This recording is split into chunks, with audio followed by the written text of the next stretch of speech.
we're not monks and we're not Zen, we're not Buddhists that, have practiced this over the years and have lived in a cave for the last 10 years, in silence and complete reflection and mindfulness.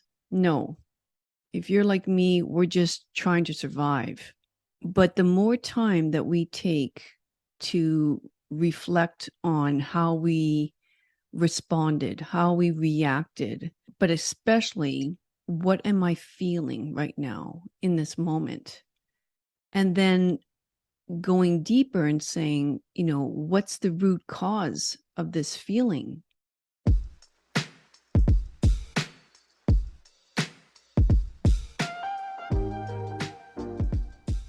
Welcome to I Think I Can podcast. My name is Luella Young.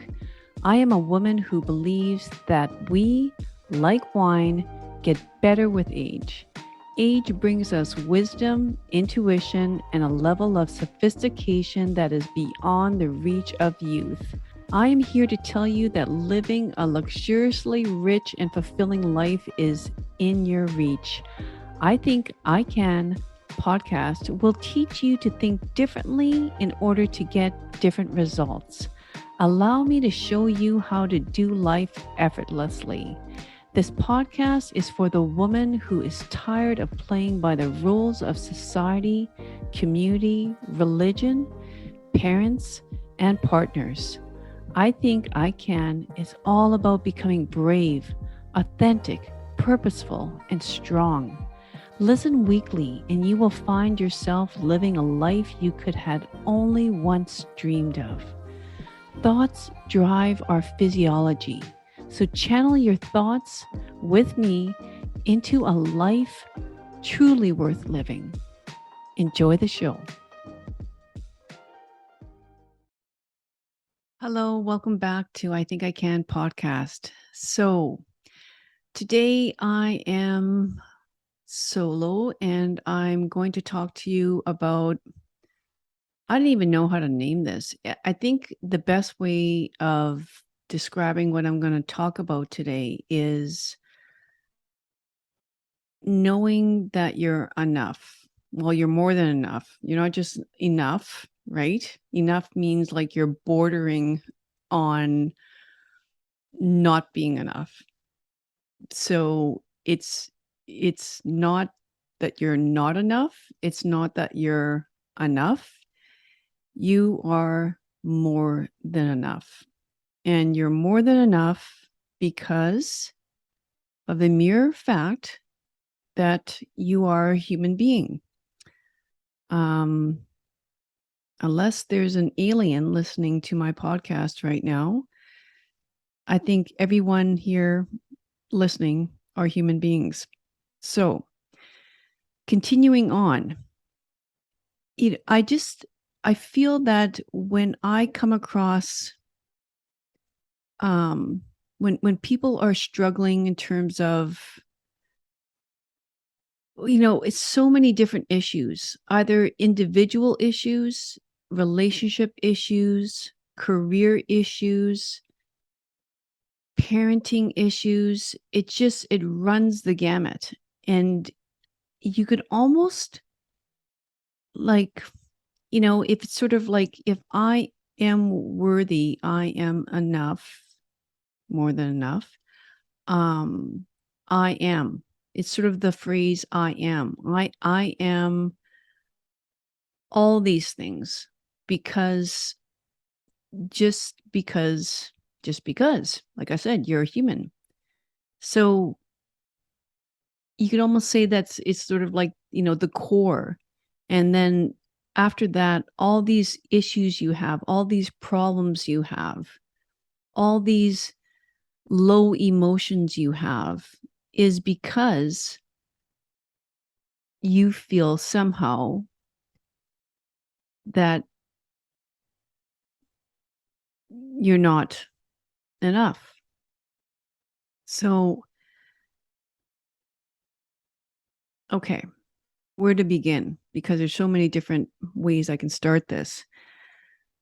How about Yeah.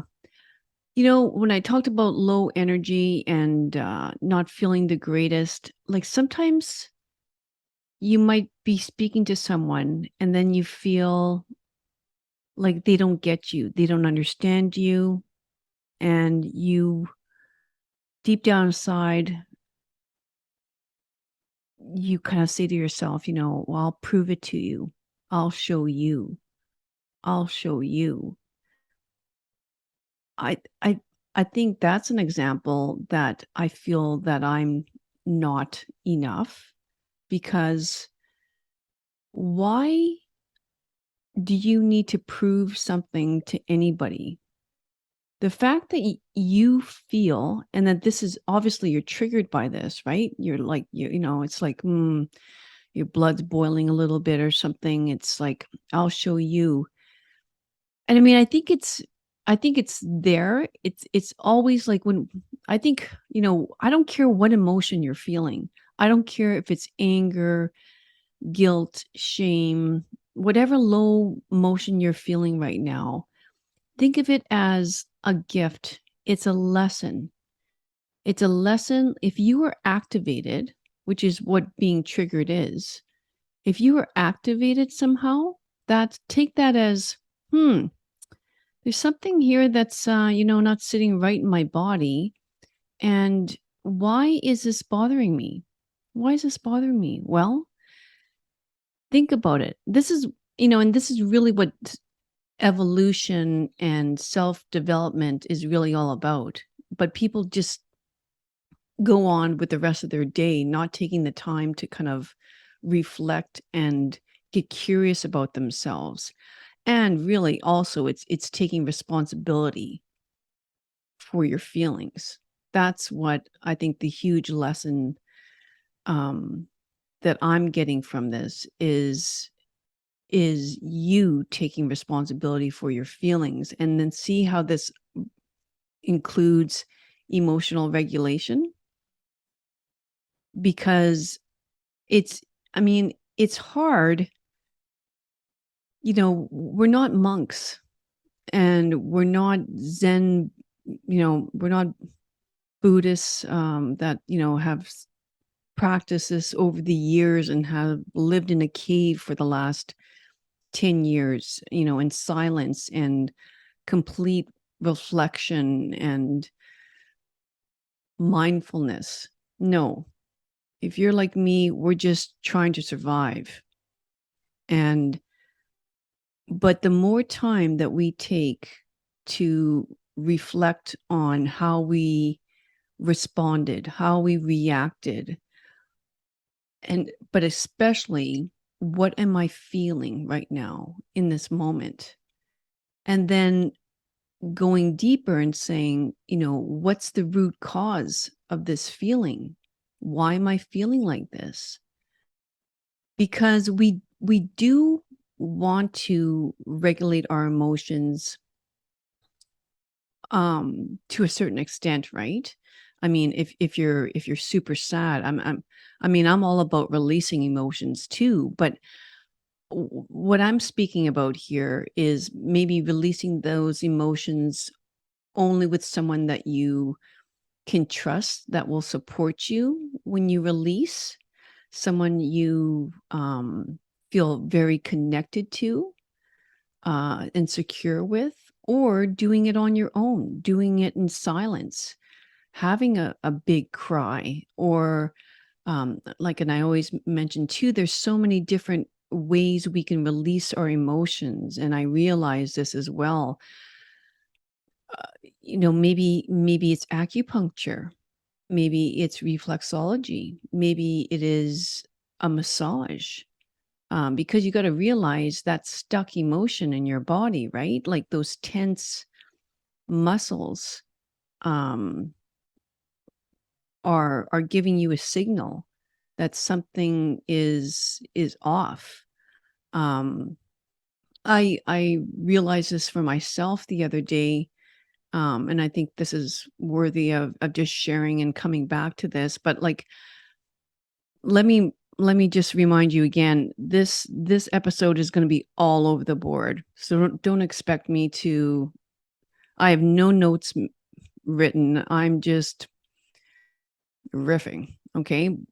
Anything that's coming to my mind, I'm just, hey, maybe it's my own little therapy session towards my audience. But so I will continue. What I was going to mention to you is that, like, I've never seen myself as an anxious person. I can't say I've ever, I know for a fact I've never experienced a panic attack, because from what my clients tell me, it's horrible. It's you're positively, definitively feel that you are having a heart attack. And other people, it's just, other ways that your body's manifesting it. Maybe you would, um, extreme GI, yeah, disturbances, or, other people almost wanting to vomit, right? Like, I mean, the gut brain connection there. So, but even to say that ever feel like generalized anxiety, like, I mean, I'm not trying to say that I have my act together completely, not at all. But no one can escape from worry. I think we're talking about worry and stress. So I had this minor surgery coming up, and I not worried about the surgery at all, but like, I guess what this could mean in other ways. So I what I try to use myself, and what I help my a lot of my clients to do is, it's called reframing the thought. Just sort of like looking for the good part about this. So for me, that looked like, me thinking about our free access to healthcare here in Canada. And, my income is not, um, a determiner on whether or not I'm able to get this surgical procedure. Sometimes you have to wait, but it is free. So, and then just thinking about, myself being in great hands. I mean, the amount of discipline and, accuracy, like, dedication that these surgeons have to go through, in residency, and just their skill is something to be completely admired. So I'm very trustful, actually, probably to a fault often. I have no problem with trust. So that made me feel, I'm going to say it made me feel good, or maybe it distracted me. I don't know, but it's something that, like, days leading up to the surgery, it was I didn't appear nervous or anxious or anything like that. But it was interesting though, because a day or two ahead of that, I was like, "Oh, my back is like, what's up with my back?" Um, it just seemed like every tiny bone in my back was kind of out of alignment. And so, I use my foam roller, doesn't really help. And then I'm thinking, oh, you know what? I should probably book a massage appointment in the next couple of days, because I can see it's muscular as well. Anyway, not really giving it any thought. And then, hindsight 2020, but even another symptom, a bodily symptom, was, when I was drinking cold drinks, I felt that, oh man, this one tooth is really kind of super sensitive. Like, this one molar I have seems super sensitive to the cold. So then, I thought, well, I better take care of this. I'm going to phone my dentist and make an appointment, and maybe have some x-rays done. Maybe it's an old filling.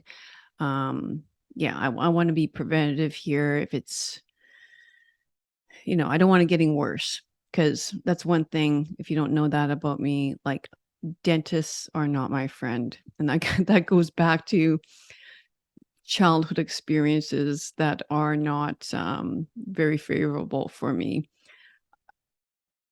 If you want to know more about that, ask me about it sometime. And it's kind of hilarious now when you think about it. But anyway, I have a great dentist and totally trust the guy.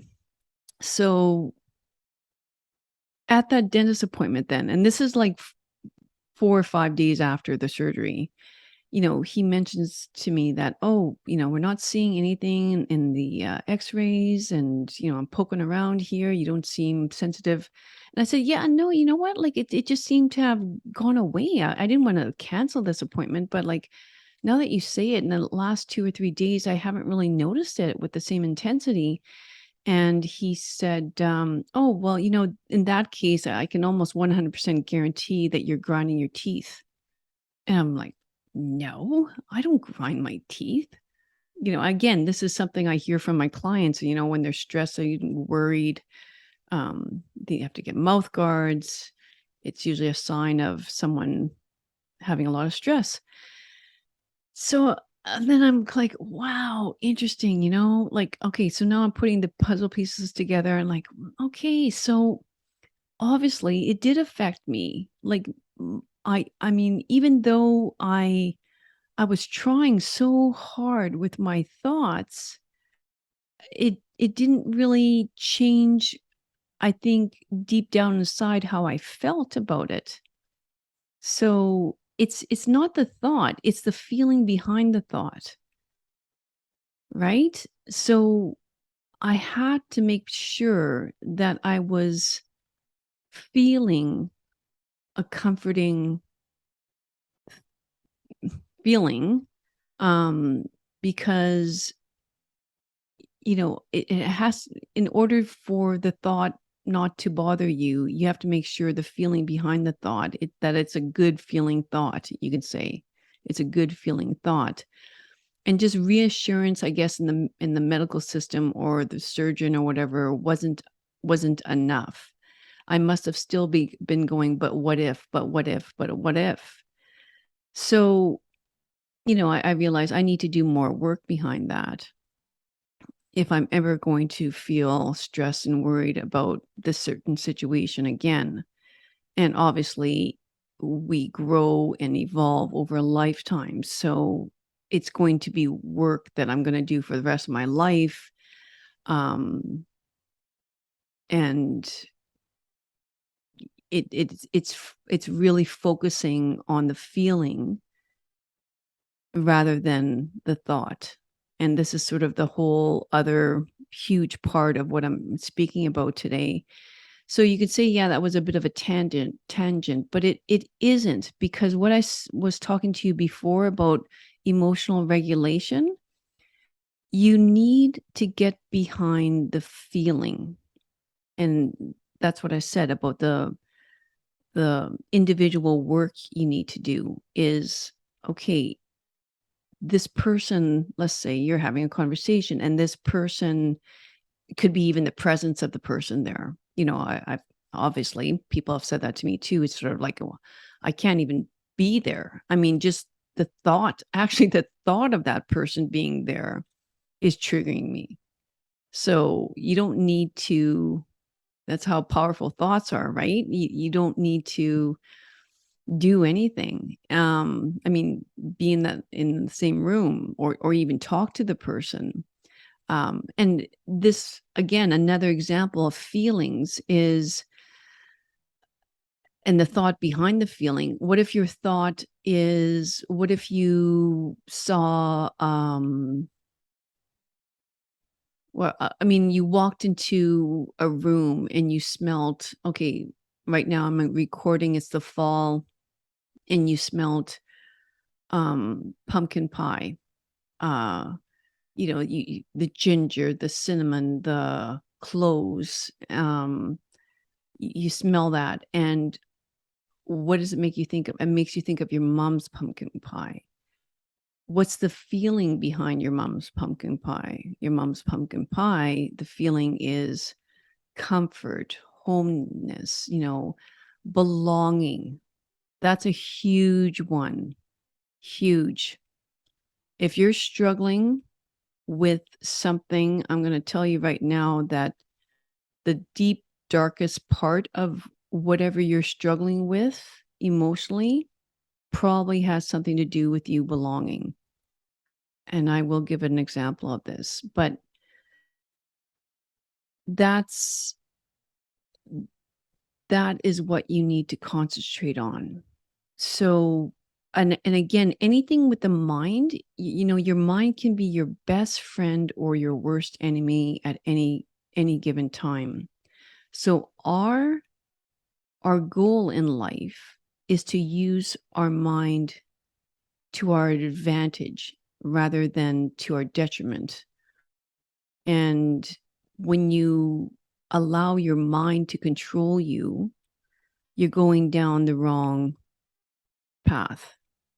Because, yes, your mind can bring you to some really awful places, right? So think about that as well. Um, so if we want to get it on the good path and a path of I belong, I am more than enough, I am worthy, I am intelligence. I whatever you're struggling with in terms of how you feel about yourself, that's the path obviously you want to go towards. So, and affirmations, I struggle a little bit about this too. Affirmations do work. Like you could put I am and add something, behind that verb. You can add so many things. But unless you actually feel it, you can say those affirmations till the cows come home. It's not going to do a darn thing. You can even be writing them out. You have to feel it in order to really truly believe it. It's the feeling. It's the feeling. It's the feeling. So this is our work as a human, is to actually get into the feeling of what I am and to believe it. Now, you're going to say, well, that's not easy. And you're right. It's not. It's not. But how about if I give you this perspective? And that is, I think I've written this in a blog post or on Facebook. And for those of you that are listening and you don't follow me on, right now, oddly enough, I'm most active on Facebook. That's just not something that I would have ever done before, but I'm seeing it as like a free way. Like honestly, it's a free way of expressing who I am, for people to know who I am. Um, and obviously, I'm giving away a lot of free content because I'm speaking about my experiences as a coach, as a therapist. So you're going to be able to learn a lot, perhaps, about yourself and question certain beliefs that you had about yourself that are simply not true. And so I was writing about how, I think I put a lot of, like, I speak, I am a woman. So when I speak, I often say women, women, women, but please, I'm not excluding men. I know men have feelings and they have tons of feelings. And unfortunately, many men have been taught to suppress those feelings and those emotions. It's not like, oh, well, we have more estrogen and you have more testosterone. And well, actually, I don't even know if that's true, to be honest with you. It's not like, and in fact, I think I just made an error there. It's not that they have more and we have less. It's the balance of these hormones that make us unique. So it's not like, okay, it's obviously we all have the same amount of feelings and emotions. It's just some of us have been taught to really suppress that, and and identify ourselves as someone who doesn't feel, someone that doesn't show their emotions. And for men that was taught to be like the thing to do. You know, men don't cry, don't cry, you're a wimp, you must be strong. And men have to sort of reteach themselves that it's okay to show my emotions. And in fact, it's the gateway to connecting with anybody very deeply. So, back to what I was mentioning, to me describing women as icebergs, not in the bad way, not like ice feelings, but more in the sense that people only see the tip of us, and that there's so much more underneath. The bulk of who we are underneath. And it was really timely. I was kind of speaking to my mom about this a little bit. Well, she actually made me think about the post that I wrote, because she was speaking about, there's been a fair number of deaths, unfortunately,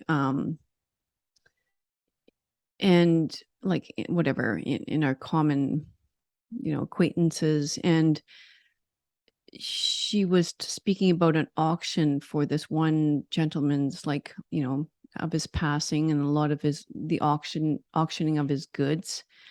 He was not married, and fairly young, died in cancer. And she was describing some of the items that they were putting on display.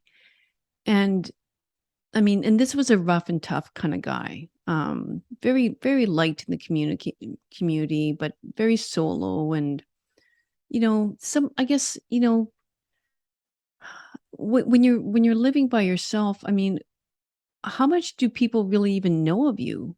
So it was a good example of when you looked at his things, and, mentioning some books, some things he collected, it's sort of like, well, who would have known? But, well, obviously, it, I mean, obviously that this guy has interests. Obviously, this guy has hobbies.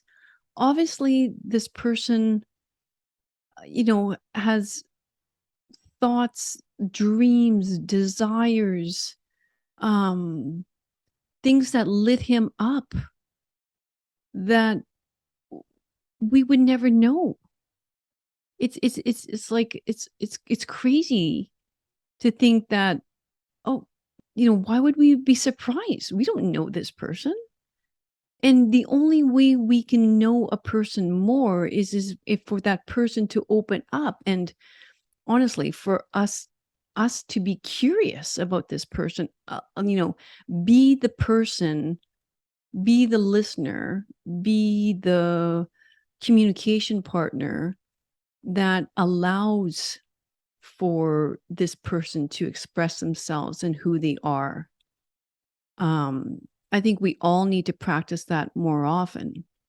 So yeah, just giving that person the opportunity to tell, you know, tell them, tell you who they are, rather than presuming, assuming, and judging that person. So yeah, and so getting back to the iceberg analogy, I mean, that's for all of us. That's for every human being. And why I really wanted to talk about this on this episode, and I mean, I could probably talk about it on the next 20 episodes if I wanted to, because it's it's every human's kryptonite, why we are not more happy in the moment or joyful in the moment is because we're probably not feeling like we're coming from a place of lack, that we are not enough. You're below the line. You're not even enough. most people in the way they exist are feeling that they're below the line. And it's up to all of us to proclaim and claim that we are more than enough. We are more than worthy of being who we are.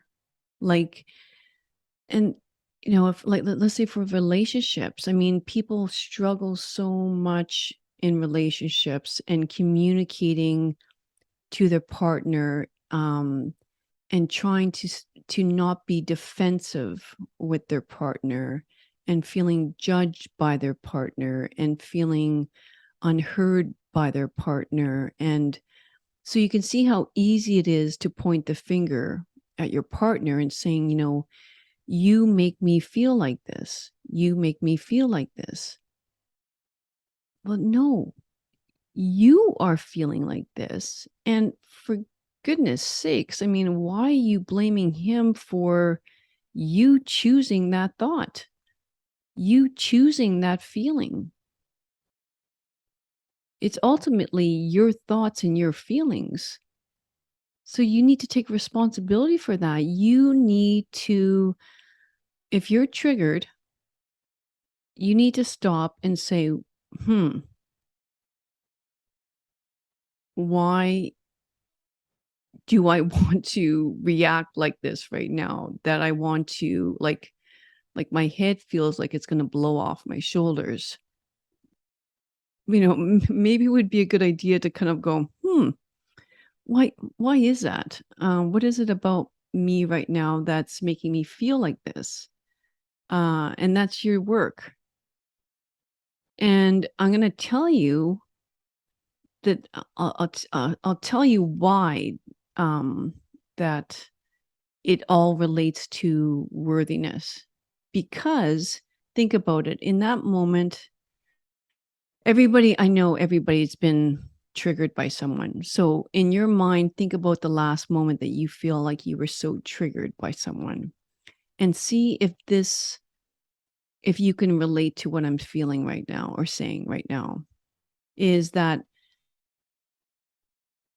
you're kind of going, oh my gosh, like sort of like, I knew you were gonna like, I mean, or how dare you, or y- you're wrong, or there's something like that, like, you have no right, or, you know, I asked you to do this and you're still not doing it. And, this makes me so mad. And yeah, like sort of like you have no right, something like that.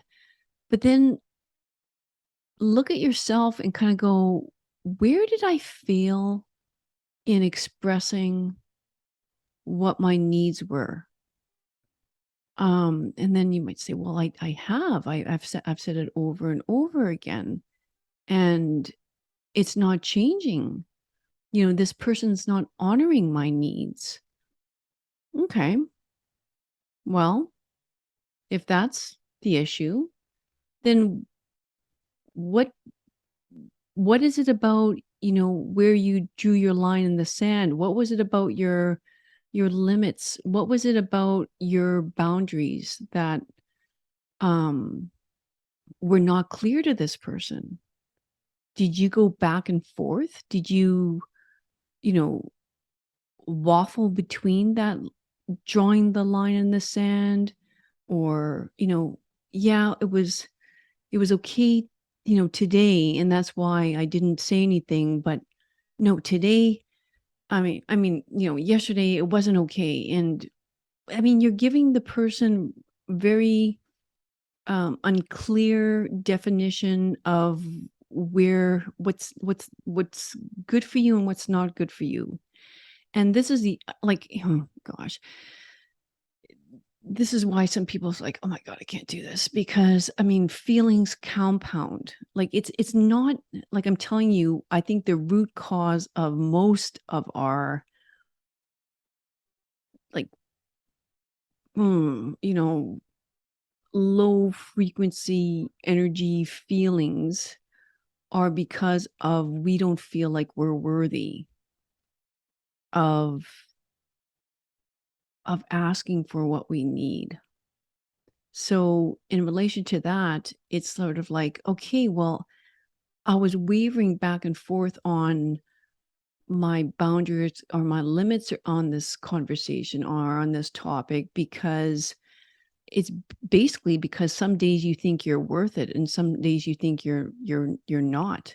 Some days you think you um have a right to honor your feelings and some days you feel like you don't have the right to and you second guess yourself over and over. Like, I mean, I put this rule into place and but is it the right rule? Am I being, if it's with your teenager or whatever, am I being wrong with this? Am I not being a good parent?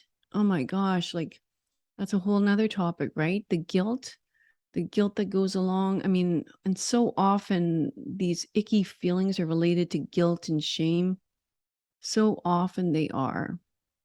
Um, but like I'll speak about that a little bit later, maybe, but I'm just thinking again about being activated. Like if you're like, okay, and I say activated, and that's a big difference than triggered. Like I guess triggered, there's some like negative connotation to that. If you're saying, well, it triggered me, like you kind of know that's maybe not what should have happened. But why don't you just use the word activated? You can be activated in a good way, like with the smell of cloves, ginger, and cinnamon, you're activated there. Or you can be activated by other things that give you really icky feelings.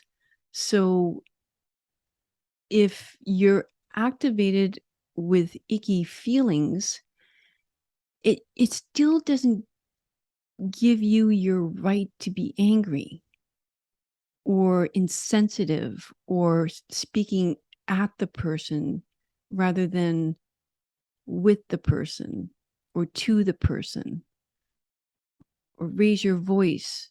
No one deserves that. No one deserves that.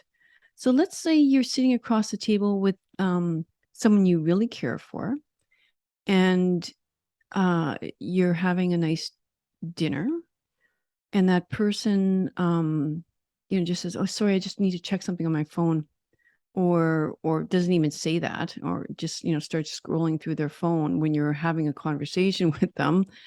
Or you plan to have you plan to share this beautiful food, you want to hoping to engaging a conversation, and when they go to their phone, rather than slamming down your fork and saying, either stop it or um something that, I mean, like I said, we're not Zen Buddhist monks.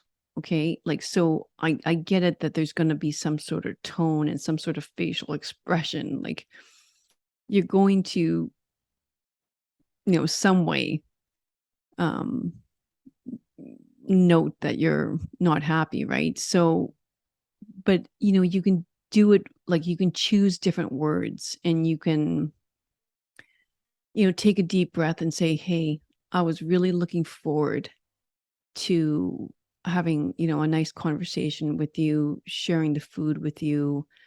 But if you have a stronger need right now to be looking at your phone, then um, you know, I'm just gonna leave. I'm just gonna take my plate and eat it elsewhere. There's no point sitting here with you if you're not engaging with me. So maybe you take it outside and sit in nature and enjoy your food there. Um, but to say to get angry is not the course of action you should be taking. But see how you're honoring your needs though? In that moment, you're saying, you know what, I'm worthy of having a decent conversation with you right now. Like I'm worthy of you engaging in me. I'm worthy of having you listen to me and I'm curious about you right now. And I thought we could do this over a meal together, but if you don't have that capacity right now, I think I'm just going to take my plate and leave. Are you okay with that? And perhaps he might say, um, like hope not, but perhaps he might say, well, yeah, this is a really important business call, so I'm gonna, have to let you go. All right, okay. So, I mean, if that happens repeatedly, that's when you think, okay, I'm not going to get triggered by this anymore. I just need to let you know that this is not okay with me. This is not okay with our relationship. I'm not going to second guess myself that I'm like, and if this is the wife, I'm not going to second guess anymore that I'm second in line. I'm going to take this as a very clear indication that I'm second in line to your work. And that's okay. Well, I mean, no, it hurts a lot actually, but you have every right to do that. I can't force you to desire me more than your work. So, you know, yeah, you have every right to do that. But you see how that relates 100% to you honoring your needs? And there's no need to get emotionally unregulated in that moment. Um, yeah. So let's get on to another example about guilt because I just want to say this because I've had, like yesterday was just, it was a tough one. There was at least two women that I had in my office that I knew the deep cause of their pain was guilt. And it both had everything to do with raising a child. And unfortunately, in one case, the child, well, was a grown adult, but had committed, well, I don't know, whether it's an overdose or a suicide, but either way, obviously she felt incredible guilt about this. So it was, I told her, you're not here to process the death. You're here to process your guilt surrounding the death. And honestly, that has to be a whole other episode because there's really a lot to be said about that. And I think it's important and I probably should put it as a note to talk about this because I mean, whether it's still stemming from COVID or not, suicide is certainly on the rise. I've never heard about it as much as I've been hearing about it lately. And we need to talk about it more. So, and then the other case was a mother who, her daughter was just a young teenager, had suicidal thoughts and that she was sharing it with the family. And I mean, my goodness, how helpless and hopeless do you feel as a mother, right? So my session with her was basically again saying that, and I mean, I've known her for years, this client, this mother, and I said, I just reassured her, like, you are not a negligent mother. I know that for a fact, and I don't care if it was really the first time I saw her. Like to be honest with you, I mean, you well, maybe if I put it this way, you cannot control her thoughts. You cannot control her feelings to a certain extent. If you allow her to know that she belongs and that she's worthy of being on this planet we call Earth, and constantly remind her of that, through your actions, through your words, through your conversations, um, that's all you can do. And it is now up to her to seek the help and the guidance and for her to understand that she is more than enough to be on this earth, and that she's incredibly loved and belongs. You know, when we think of, I don't think there's any worse feeling to feel outcasted. And again, this relates exactly to not being enough. You are not as equal to others, you are less than. And when you feel equal, you feel like you belong to this tribe, this community. And that's a definition to me about being enough. So once she understands that she belongs and she's allowed to be in this group simply because who she is, then she's enough. So I think I'm going to end it here because there's a leaf blower going outside my window here that's extremely loud, but more because I think, I've said it all there. It's all about worthiness. It's all about being enough. And it's all about a sense of belonging, that no one out there is better than you. No one out there knows you. Only you know you, and only you can be the driver of your life. So if you don't like what you see in front of you right now, chances are is that you do not feel like you belong. You feel like you have to be something else rather than just accepting all the beauty that you have inside of you, just for the sake of blood running through your veins and being alive. Being alive. Being alive is such a gift. And you have the choice to step into your life right now and be part of the community and realize that everyone, it's a struggle that we all have. But I think it's a fight worth fighting, simply because you are enough. So I don't know, maybe I should change my podcast title. It shouldn't be I think I can, but maybe it should be I feel I can. But just know that the feeling behind the thought is what's making you feel that I can. It's the reason why you can.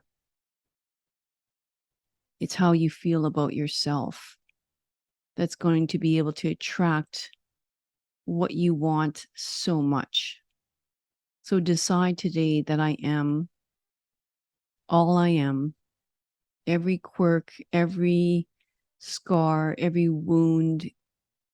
But just remind yourself, there's so much about you that people don't know. And it's that reason that is why you are worthy. It's for all the reasons that they don't know. So hope that helps. Or I hope it just gives you something to think about as you go about the rest of your day. Thanks. And we'll see you here next week. Bye. Thanks once again for joining me on another great episode of I Think I Can podcast. If you liked it, please subscribe below so you don't miss out on any future episodes. And until next week, treat each day like it was your last, because each new day is a privilege that we shan't take for granted. Cheers and have a great week. Bye-bye.